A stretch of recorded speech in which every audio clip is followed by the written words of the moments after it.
Welcome to Ancient Wisdom Unlocked, your go-to place for deciphering life's deepest mysteries and unlocking your limitless potential.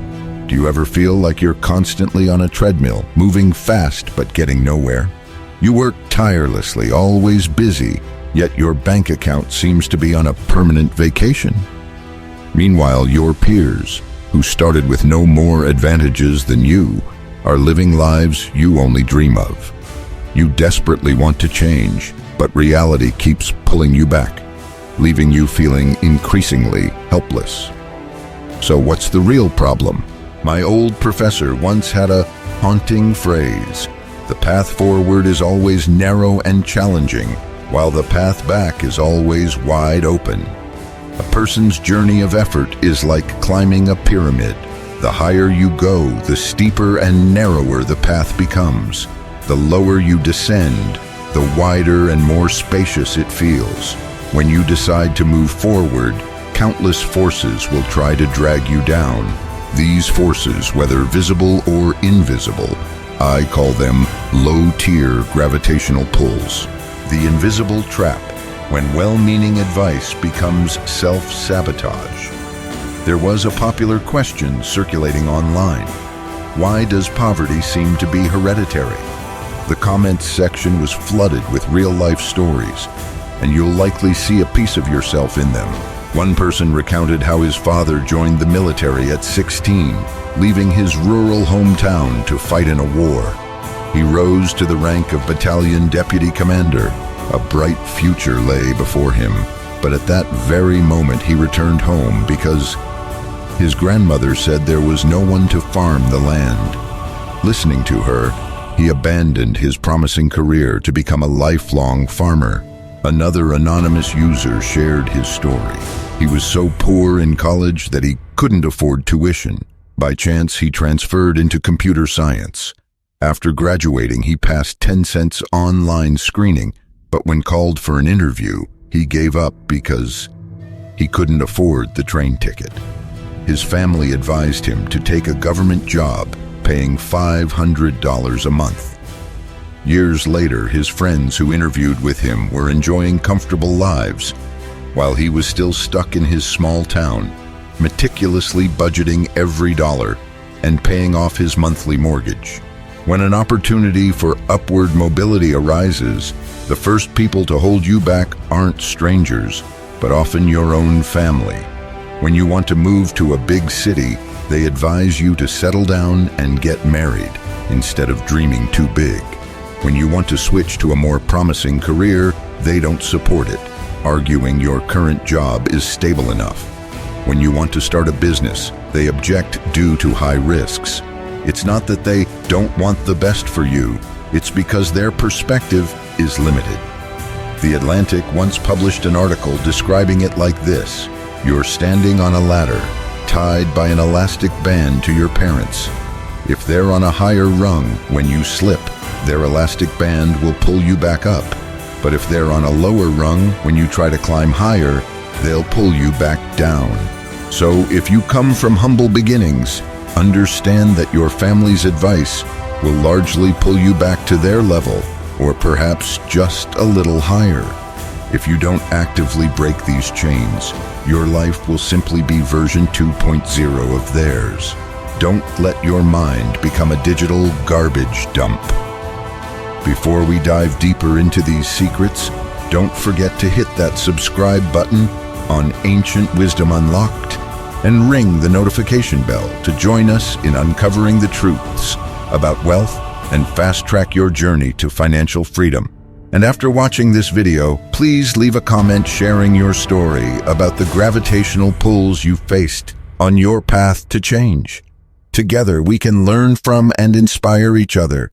Welcome, everyone, to Ancient Wisdom Unlocked. There are 5 levels of reading. First is reading for entertainment. Next is reading traditional books. Level 3 is reading valuable books. Level 4 is reading to expand your mind. Finally, the highest level is forming your own system of thought and building a new reading list based on that system. The depth of your reading is a true measure of your intellectual capacity. In this age of rapid internet development, information is at our fingertips with just a few clicks. From entertaining stories to sensational news and quick online courses, everything is designed to alleviate your anxieties about knowledge. Whatever you like, your phone knows it, and algorithms push the information you need directly to you. People have become pets of the internet, living in a room, waiting for their owner to bring everything to them. Our ability to focus has become a luxury, and distraction is the new epidemic. Have you noticed your sustained thinking time shrinking? How long has it been since you read a book cover to cover, watched an entire documentary, or wrote a thoughtful essay? Immersed in fragmented information, you gradually lose your ability to think deeply and progress. Drowning in convenience, you'll remain stuck at the bottom of the social ladder. There's an old saying, you are what you read. In other words, the information you consume shapes the person you become. Don't let your time and attention be hijacked by the internet. Cultivate the habit of deep reading so you don't become a puppet of information and a mere receptacle for fast consumption culture. The paradox of work. Who are you really working for? A survey by The Economist uncovered an unusual principle. The working hours of the middle and lower classes have sharply decreased over the past 30 years, while those of the wealthy and upper classes have increased by over 50%. More than half of billionaires work over 65 hours a week. The wealthy believe the essence of work is to create value for themselves. Therefore, they persistently strive to improve their skills. In contrast, the poor often think work is about creating value for their boss. So laziness becomes their strongest weapon against capitalism. Gradually, laziness at work becomes a validated belief. Hard-working individuals are labeled as fools and mocked. When he was young, Charles Schwab, who later became president of Carnegie Steel, once worked at a Carnegie construction site. His colleagues often complained about tiring work, low wages, and did just enough to get by. Meanwhile, Schwab was full of enthusiasm. He was determined to become an outstanding employee, worked hard, and self-studied architecture after hours. Despite being ridiculed by his colleagues, Schwab maintained his passion. 8 years later, he was promoted to chief engineer, and at just 25, he became the company's general manager. His former mocking colleagues, on the other hand, were either fired or remained in their original positions. In any job, there will always be people who do the bare minimum, are lazy, and try to drag you down to their level. I strongly advise you to steer clear of such individuals. An economics professor once said, "People are always working for themselves. If you shirk responsibility, work will eventually discard you." Social stratification and the mindset trap. A famous blogger once noted, "Social stratification is becoming increasingly evident and slowly becoming a true prophecy." Around us, many people are diligently studying and working to accumulate wealth and advance their social status. Meanwhile, another segment simply complains that social mobility is frozen, they have no future, and always feel that everything is conspiring against them. They surrender themselves to negative thoughts, resentment, and apathy. As a result, their lives worsen. You've surely met such people. When they see the rich flaunting their wealth, they complain about unfair beginnings. When they fail, they blame societal injustice. When colleagues get promoted, they speculate about their morals. They blame society and others to comfort themselves, but ultimately fall into a spiral of self-pity, losing the ability to help themselves. A psychologist once categorized people into two value groups: the weak-minded and the strong-minded. Those with a weak-minded perspective often ask, "Why must I suffer like this?" and prefer to blame circumstances. Conversely, those with a strong-minded perspective ask, Why am I like this? And seek answers within themselves. Take Jack Ma, for example, who came from humble beginnings but refused to accept his fate. Despite failing his college entrance exams multiple times, he never gave up. He eventually got into Beijing University and became a successful entrepreneur. If the mountain won't come to Muhammad, then Muhammad must go to the mountain. Differences in background, talent, and resources are unavoidable, but complaining does no good. Only action can create change. When you stop complaining and start asking yourself tough questions, that's when you take another step up to a higher level of awareness. Dopamine, the silent saboteur of growth.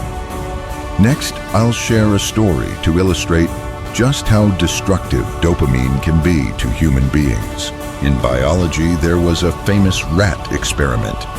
A rat was connected to an electrode, and each time it pressed a lever, the current stimulated its brain's pleasure center, creating a sensation of euphoria. The rat didn't avoid the current. Instead, it pressed the lever more and more, reaching 7,000 presses in just 12 hours before dying. The electrode had stimulated its brain's pleasure center, trapping it in a cycle of immediate gratification. Don't be so quick to judge the rat. In reality, we're not much better. We know fast food isn't healthy, yet we can't resist. We know social media is addictive, yet we can't stop scrolling. An internet cable, a food delivery app, countless short videos all deliver instant pleasure, but all these immediate gratifications will ultimately harm you. Behind the instant satisfaction lies an endless void. The wealthy and upper classes often prefer enriching recreational activities like physical training, reading, and learning. In contrast, those from lower tiers tend to favor depleting forms of entertainment like gambling, gaming, or binge-watching TV series. Never let yourself become a frantic rat in this societal trap.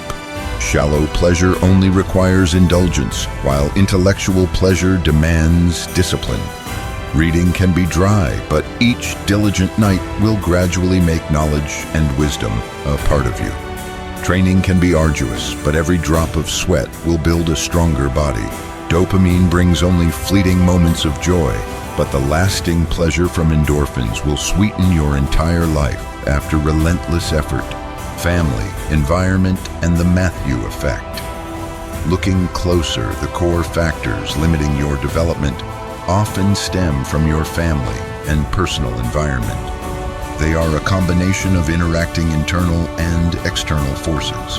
Philosopher Liang Shuming once said that life requires managing three relationships well: the relationship between oneself and the world, between oneself and others, and between oneself and oneself. In truth, your relationship with the world is a reflection of your relationship with yourself. This internal relationship often forms in childhood, when your subconscious is built by your parents and family, influencing how you perceive the world. How you see yourself is how you'll see the world. For instance, most people think of work as a transaction. Everyone believes they are exchanging time with their boss, colleagues, and clients. But in essence, your entire life is a transaction with yourself. When you work hard, does it really just bring bonuses and good benefits? The greatest harvest is actually your own growth. As the ancients said, if you fail at something, it's not because of others, but because of yourself. In society, all relationships are essentially relationships with yourself. When you change your perception, your worldview will change accordingly. It's safe to say that your family is your starting point, greatly influencing your style and future direction. For example, why do coastal cities develop stronger economies? Because they have flat terrain, abundant water resources for agriculture and fishing, attracting many residents. Furthermore, good transportation conditions facilitate trade, boosting economic growth. More people and stronger economies lead to improved education and healthcare, which in turn attract more talent and resources. This is where the Matthew effect plays out. The rich get richer. This also holds true for individuals. A strong family background, educational level, and mindset greatly influence your crucial early life decisions. However, unlike cities, people have the capacity for self-awareness and change. We can move, refresh our thinking, and upgrade ourselves. This ability partly depends on the environment and information you absorb. For example, a student who earns an IELTS score of 8.0 but doesn't use English after graduation might find their thinking level drops to that of a high schooler 10 years later. Conversely, a Vietnamese person who doesn't speak standard Mandarin well but moves abroad and lives outside of the Vietnamese community might find their English proficiency surpasses those with an 8.0 IELTS. Environment has a deeper and longer-lasting impact than college education in shaping a person's mindset and lifestyle. A new mindset will change circumstances, and conversely, circumstances will adjust the mindset, and this process is inevitable. This is also why many young people leave their hometowns for big cities. The shock of a new environment overturns their perceptions and mindsets, sometimes even breaking down their inherent self-esteem. Time, your most precious asset, and the art of reflection. Beyond the limitations of relationships and environment, time is the most equitable factor everyone faces. But how many truly recognize the value of their time and youth? Many enter society with enthusiasm, determined to build a career. Yet after a few years of struggle, they realize that no matter how hard they work, once they reach a certain middle level, their path to advancement becomes increasingly difficult. Their personal responsibilities grow heavier with burdens like children, mortgages, and car payments. On the surface, they may seem successful, but deep down they feel their lives are bound by societal rules and patterns. Breaking free from these constraints is incredibly difficult, and throughout their lives they may only achieve slightly more than their parents' generation. Therefore, to live well, you must know how to manage your time and energy, as these are your most precious assets. Labor means exchanging time and effort for money, but if overdone, it becomes depletion and exploitation. This is why many young people today protest against excessive competition in the workplace. Often, the time and energy you invest only serves someone else's dreams. We all understand this theory, yet there are reasons why we can't live the lives we desire. It's because we aren't seeking change from internal motivation. To truly change, you need the ability to self-assess and elevate your awareness. Ultimately, what distinguishes people is their capacity for understanding a problem and their grasp of their profession. Only by truly understanding the world and its inner workings can you achieve genuine progress. The best method to enhance awareness is to learn how to reflect. So, what is reflection? Reflection is analyzing the causes leading to outcomes and adjusting initial assumptions. Typically, when we work, we make assumptions, take action, and achieve results. The reflection process involves observing phenomena, examining initial assumptions, reflecting and adjusting those assumptions. We can only progress by continually reflecting on past experiences, distilling their essence, and using them as lessons for the future. In the learning process, reflection not only helps us identify knowledge gaps and drives the creation of new knowledge, but it also verifies whether new knowledge has been effectively applied. Start practicing reflection right now. Focus and the wise mindset, the path less traveled. Sometimes we try to be good people, helping everyone around us, unknowingly depleting our time and energy. Two factors determine whether you should help others. Don't help if it violates your principles, or if you truly can't help. Differentiate between problems others should solve themselves and problems where your support is genuinely needed. FBI Ventures co-founder Woo Jun shared that when he transitioned from a Google researcher to an investor, he tried multitasking in his youth but found himself merely circling at a low level. He then realized the best approach was to focus on completing one task. An MIT study shows that the human brain's simultaneous processing capacity is very limited. When multitasking, we not only accomplish less, but also reduce efficiency and are more prone to errors due to constantly switching between tasks. It's like learning a foreign language. Many people with exceptional language skills can master English, German, and Spanish. When asked for their secret, they often emphasize consistent practice. Meanwhile, others easily get distracted by watching foreign films in different languages without focusing on a specific learning goal. In summary, steadfastness towards a single goal and cultivating the ability to reflect are key to personal growth, understanding universal principles, and progressing steadily on your path. In reality, this world is very fair. The path to success rarely has shortcuts. As long as you set a learning goal and persevere over the long term, you will see a clear difference in results. Many people romanticize quick success, believing they can find shortcuts others miss, instead of maintaining calm and steadily improving themselves step by step. But if you haven't truly put in the effort, any method will just be a waste of time. Choosing the hard road, where wisdom awakens. In love and marriage, many wonder whether to choose the person you love or the person who loves you. When applying this question to friendships, the issue becomes, what kind of people should we befriend? I once read a saying that stuck with me: to know others is wisdom, to know yourself is enlightenment. A person called a sage or wise one, Trijeya, certainly possesses profound knowledge and superior vision. They typically have the following characteristics. Wise individuals are skilled at deep analytical thinking, uncovering the true nature of phenomena. They possess rich knowledge and experience, often offering helpful insights and suggestions. Wise individuals have patience. They listen to others' needs and perspectives, not rushing to express their own opinions. When you walk alongside such a wise one, you can learn from their way of thinking and problem solving in work and life, helping you cultivate and grow rapidly.